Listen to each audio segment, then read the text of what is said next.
Bhaskar's area YouTube channel కు స్వాగతం. ఆంధ్రప్రదేశ్ రాష్ట్రంలో ప్రతి మండలంలో కూడా జూనియర్ కళాశాల ఉండాలి అనే సంకల్పంతో గతంలో హై స్కూల్ ప్లస్ అనే పాఠశాలలు ఆంధ్రప్రదేశ్ ప్రభుత్వం ప్రారంభించింది. ఇక ఆ హై స్కూల్ ప్లస్ లకు ప్రస్తుతం ఉన్నటువంటి కూటమి ప్రభుత్వం స్వస్తి పలకబోతోంది. మరి దీనికి సంబంధించిన సమాచారాన్ని మనం ఇక్కడ చూస్తూ ఉన్నాం. హై స్కూల్ ప్లస్ లకు స్వస్తి, వాటి స్థానంలో జూనియర్ కాలేజీలు, ఉన్నత పాఠశాలల ప్రాంగణాల్లోనే ఏర్పాటు, కొత్తగా కాంట్రాక్ట్ జూనియర్ లెక్చరర్ల నియామకం, వచ్చే విద్యా సంవత్సరం నుంచి కో ఎడ్యుకేషన్ విధానం అమలు. హై స్కూల్ ప్లస్ లకు స్వస్తి, వాటి స్థానంలో జూనియర్ కాలేజీలు, ఉన్నత పాఠశాలల్లో ప్రాంగణాలలోనే ఏర్పాటు, కొత్తగా కాంట్రాక్ట్ జూనియర్ లెక్చరర్ల నియామకం, కో ఎడ్యుకేషన్ విధానం అమలు, ప్రతి మండలానికి ఓ కాలేజీ ఉండేలా చర్యలు, వచ్చే విద్యా సంవత్సరం నుంచి అమలు. వైసీపీ ప్రభుత్వం అమల్లోకి తెచ్చిన హై స్కూల్ ప్లస్ లపై కూటమి ప్రభుత్వం కీలక నిర్ణయం తీసుకుంది. హై స్కూల్ ప్లస్ లను రద్దు చేసి ఆ స్థానంలో జూనియర్ కాలేజీలను ఏర్పాటు చేయనుంది.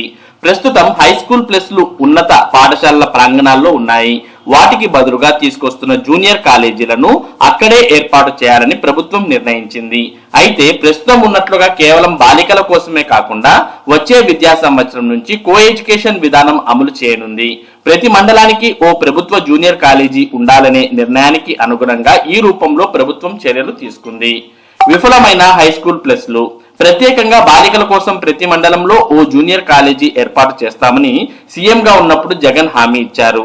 అయితే కొత్త కాలేజీలు ప్రారంభించకుండా ఉన్నత పాఠశాలల్లోనే బాలికల కోసం ఇంటర్మీడియట్ కోర్సులు మొదలు పెట్టారు. వీటికి హై స్కూల్ ప్లస్ లుగా పేరు పెట్టి 2022లో 292 ఉన్నత పాఠశాలల్లో ప్రారంభించారు. ఆ తర్వాత మరో 210 పాఠశాలల్లో హై స్కూల్ ప్లస్ లు మంజూరు చేశారు. కానీ రెండో విడత మంజూరు చేసిన వాటిలో మొత్తం ప్రారంభం కాలేదు. మొత్తం 481 పాఠశాలల్లో హై స్కూల్ ప్లస్ లు ప్రారంభం కాగా వాటిలో 130 పాఠశాలల్లో ఒక్క అడ్మిషన్ కూడా లేదు. దీంతో ప్రస్తుతం 351 హై స్కూల్ ప్లస్ లు పనిచేస్తున్నాయి. వీటిలో జూనియర్ లెక్చరర్లను నియమించకుండా సీనియర్ స్కూల్ అసిస్టెంట్లకు పోస్ట్ గ్రాడ్యుయేషన్ టీచర్లుగా పదోన్నతి కల్పించి వారిని నియమించారు. మరోపక్క ఒక హై స్కూల్ ప్లస్ లోనూ ల్యాబులు లేవు. ఫలితంగా మొదటి ఏడాది కేవలం 12% మాత్రమే ఉత్తీర్ణులయ్యారు. దీంతో హై స్కూల్ ప్లస్ లు ఫెయిల్ అనే భావన పెరిగింది. వాటి వల్ల ప్రయోజనం లేకపోగా విద్యార్థినులు పెద్ద సంఖ్యలో ఫెయిల్ కావడం పట్ల విమర్శలు వెల్లువెత్తాయి. సీనియర్లుగా ప్రిన్సిపల్లుగా పదోన్నతి, హై స్కూల్ ప్లస్ లు బాలికల కోసమే ప్రారంభించారు. ఇప్పుడు ఏర్పాటు చేసే జూనియర్ కాలేజీలను కో ఎడ్యుకేషన్ గా మారుస్తున్నారు. అలాగే కాంట్రాక్ట్ విధానంలో కొత్తగా తీసుకునే జూనియర్ లెక్చరర్లను అక్కడ నియమిస్తారు. పాఠశాల నుంచి పదోన్నతిపై వచ్చే జూనియర్ లెక్చరర్లుగా పనిచేస్తున్న వారిలో సీనియర్లకు ప్రిన్సిపల్లుగా పదోన్నతి కల్పించి ఈ జూనియర్ కాలేజీల్లో నియమిస్తారు. అలాగే వచ్చే ఏడాది నాటికి ల్యాబ్లు ఏర్పాటు చేసేలా చర్యలు చేపట్టారు. ఇప్పటికే హై స్కూల్ ప్లస్ లలో పనిచేస్తున్న పీజీటీలను తిరిగి ఉన్నత పాఠశాలలకు పంపే అవకాశం ఉంది. ఈ కొత్త నిర్ణయాలతో విద్యార్థుల సంఖ్య పెరుగుతుందని విద్యాశాఖ అంచనా వేస్తోంది. 190 మండలాల్లో కొత్త కాలేజీలు, ప్రస్తుతం 475 మండలాల్లో ఒక్కటి చొప్పున ప్రభుత్వ జూనియర్ కాలేజీలు ఉన్నాయి. మిగిలిన 190 మండలాల్లో ఈ కొత్త కాలేజీలు ఏర్పాటు కానున్నాయి. దీంతో ప్రతి మండలంలో ఒక జూనియర్ కాలేజీ ఏర్పాటు చేసినట్లు అవుతుంది. అలాగే డిమాండ్ ఆధారంగా కొన్ని మండలాల్లో ఒకటి కంటే ఎక్కువ కూడా ఉండేలా చూస్తారు. అయితే విద్యార్థులు లేని, ఉత్తీర్ణత శాతం అతి తక్కువగా ఉన్న సమీపంలోని ప్రభుత్వ జూనియర్ కాలేజీ ఉన్న చోట్ల కొనసాగుతున్న హై స్కూల్ ప్లస్ లను పూర్తిగా ఎత్తిస్తారు. వాటిని ఒక జూనియర్ కాలేజీగా మార్చారు. ప్రస్తుతం పనిచేస్తున్న 351 హై స్కూల్ ప్లస్ లలో సుమారు 90 ఎత్తేసే అవకాశం కనిపిస్తుంది.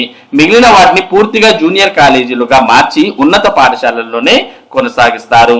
మొత్తానికి హై స్కూల్ ప్లస్ లకు ప్రస్తుతం ఉన్నటువంటి కూటమి ప్రభుత్వం స్వస్తి పలకడాన్ని మనం ఇక్కడ చూస్తూ ఉన్నాం.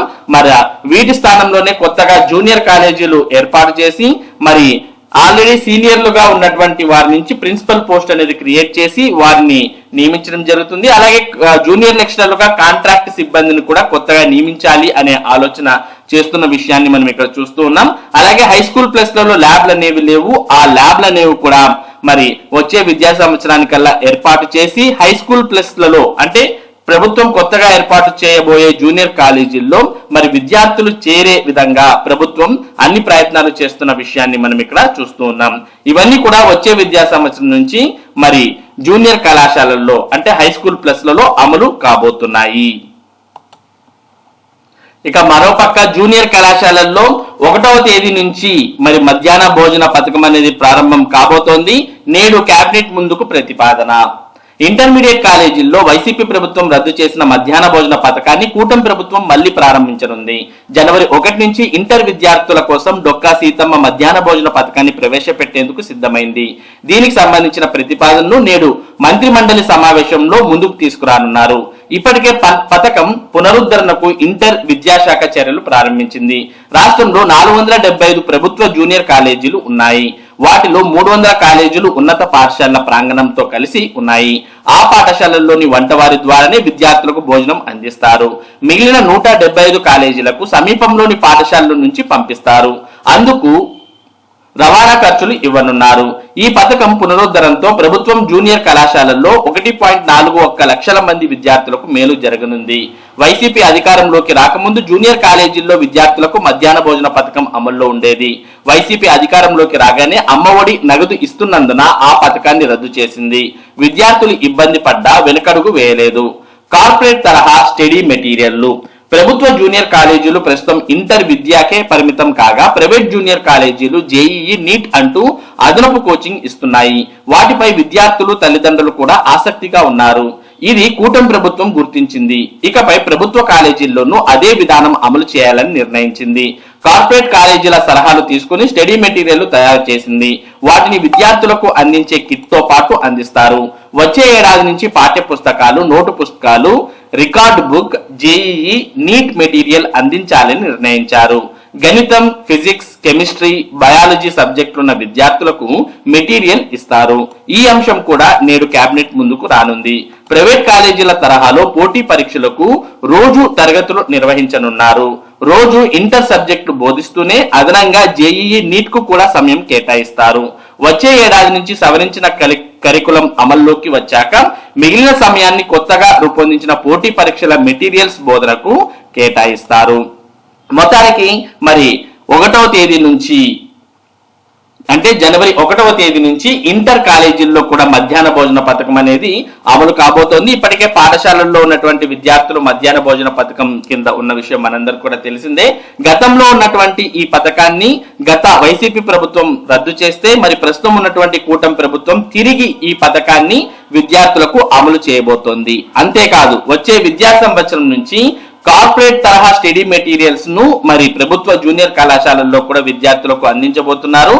మరి ప్రభుత్వ జూనియర్ కళాశాలలో చదువుతున్నటువంటి విద్యార్థులు కూడా జేఈఈ నీట్ వంటి వాటిలో మంచి ర్యాంకులు సాధించి మంచి సీట్లు సాధించే విధంగా మరి ప్రస్తుతం ఉన్నటువంటి ప్రభుత్వం వచ్చే విద్యా సంవత్సరం నుంచి అమలు చేయబోతోంది. కేవలం నోట్ పుస్తకాలు, రికార్డ్ బుక్స్, పాఠ్య పుస్తకాలే కాకుండా జేఈఈ నీట్ మెటీరియల్ అందించడంతో పాటు వీటిని బోధించడానికి ప్రభుత్వ జూనియర్ కళాశాలల్లో కూడా సపరేట్ గా సమయం అనేది కేటాయించి మరి వారు కూడా జేఈఈ నీట్ లో మంచి ర్యాంక్ సాధించే విధంగా ప్రభుత్వం తయారు చేయబోతోంది.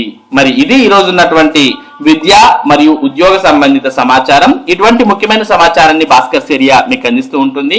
మరి ఈ సమాచారం మీరు మిస్ కాకుండా పొందడానికి మన భాస్కర్స్ ఏరియా యూట్యూబ్ ఛానల్ కు సబ్స్క్రైబ్ అవ్వండి. Thank you for watching this video.